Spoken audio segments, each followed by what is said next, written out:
Bonjour.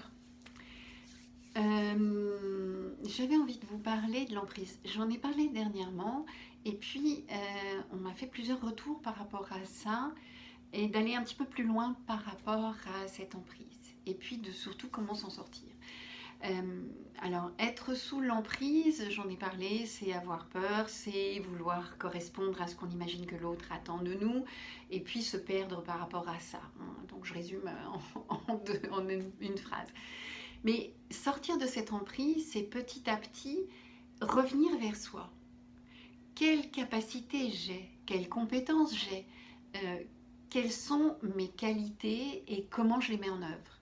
Eh bien, sortir de l'emprise, ça va être petit à petit d'aller rechercher, en fait, là, l'autre m'assène ses certitudes dans son emprise, et puis c'est comme ça, et c'est comme ça, ou moi je vois les choses comme ça, point barre, et puis etc. Et puis c'est d'aller au-delà, d'aller chercher, d'aller au-delà des certitudes de l'autre. Parce que souvent, on est sous emprise de quelqu'un qui est plein de certitudes. Et on a l'impression que justement, ces certitudes, nous, comme on doute, la personne qui est sous emprise doute, eh bien, elle va en fait se caler sur les certitudes de l'autre. Mais en fait, il n'a jamais remis en cause ses certitudes, cette autre personne. Elle n'a jamais regardé, elle n'a jamais été au-delà de cette certitude. Elle est restée sur cette certitude, elle est restée bloquée.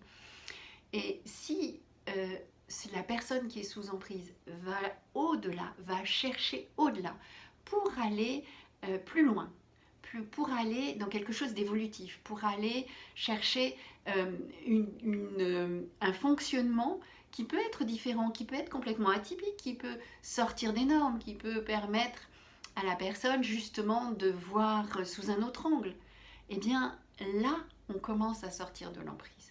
C'est-à-dire d'aller au-delà de ces certitudes, d'aller au-delà de tous ces dogmes qui sont assénés, ou d'aller au-delà des critiques qui sont faites pour rabaisser la personne qui est sous emprise, et puis d'aller retrouver des compétences qui sont au-delà de ce que l'autre peut imaginer.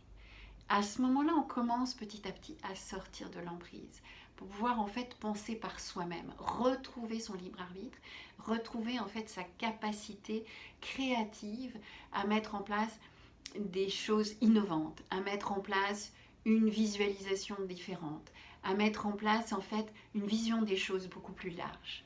C'est ce qui va permettre aussi de sortir en fait de se subir et de sortir de cette emprise. Donc retrouver petit à petit une confiance en soi, retrouver une capacité à repenser différemment les choses que celles qui nous ont été assénées. Voilà, eh bien je vous laisse me retrouver sur YouTube, Instagram et Facebook. Bye bye.